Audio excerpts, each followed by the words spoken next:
কথা হচ্ছে, কর্তব্য হচ্ছে কেউ সালাম দেওয়ার সাথে সাথে উনি সালামের উত্তর দেওয়া ওনার উপর ওয়াজিব।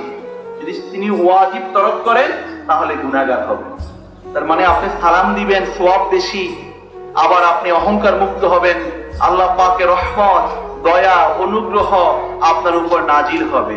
এই জন্য ছোট বড় সবাইকে আল্লাহর হাবিবের আদর্শ অনুযায়ী তিনি বড় হুজুর, এই জন্য একজন রিস্কা ড্রাইভারকে সালাম দিবেন না সেটা নয়, বরং বড় হুজুর যখন রিস্কা ড্রাইভারকে সালাম দিবেন, একজন গ্রামের প্রভাবশালী ব্যক্তি যখন একজন দিন মজুর কৃষি শ্রমজীবী মানুষকে সালাম দিবেন, ওই কৃষিজীবী ওই মানুষটার অন্তরে ওই ওনার গ্রামের প্রভাবশালী ওই ব্যক্তির উপর, ওই ব্যক্তির জন্য তার অন্তরে শ্রদ্ধা বোধ তৈরি হবে। এই জন্য আপনারা সর্বপ্রথম সালাম দেওয়ার চেষ্টা করবেন।